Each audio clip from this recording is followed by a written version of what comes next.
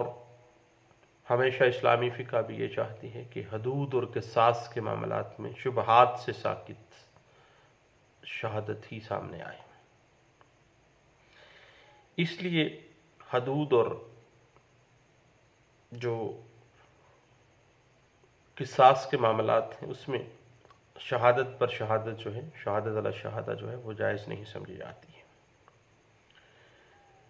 البتہ بعض اوقات اگر کوئی اور گواہ نہیں مل رہا ہے تو عدالت کی طرف سے کوئی ایسا شخص مقرر کیا جا سکتا ہے جو کہ اصل گواہ کے پاس پہنچے اور اس سے شہادت حاصل کرے، اور یہ شخص فرع کی حیثیت رکھے گا۔ امام مالک رحمۃ اللہ علیہ کی جو فقہ ہے وہ اس بات کو سپورٹ کرتی ہے۔ یاد رکھیے گا کہ اگر شہادت حاصل کرتے وقت پارٹیز یعنی مدعی کے فرض کرے ملزم یا مستغیث یا اکیوزڈ پرسن، پلینٹیف اور ڈیفینڈنٹ موجود ہیں، یہ پارٹیز، تو پھر شہادت علی شہادہ شمار نہیں ہوگی بلکہ وہ اصل شہادت تھی، کیونکہ پارٹیز سامنے آ گئی ہیں، تو ان کا فرع گواہ بھی وہاں موجود ہے۔ جب اصل گواہ آ گیا تو پھر فرع گواہ جو ہے اس کی گواہی ساقط ہو جائے گی۔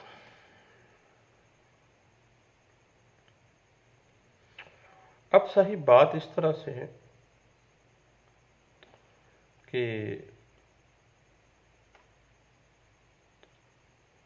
پہلی بات تو یہ ہے کہ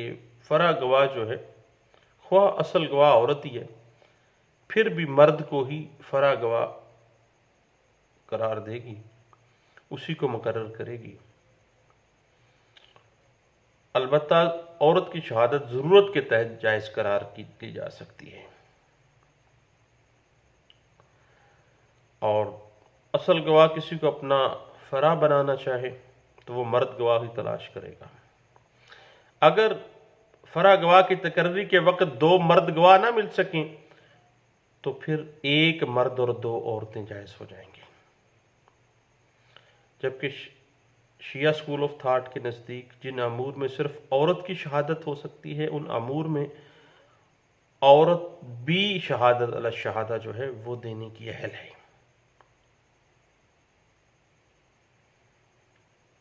کیونکہ بعض معاملات میں صرف عورت کی شہادت ہی اتھینٹک شہادت ہوتی ہے۔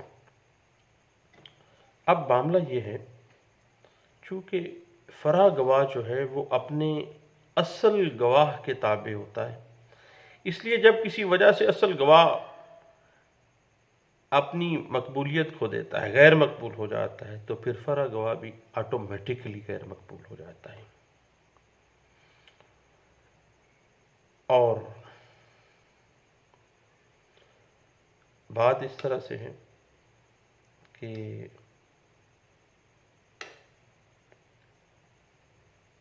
اگر اصل گواہ شہادت دینے سے انکار کر دے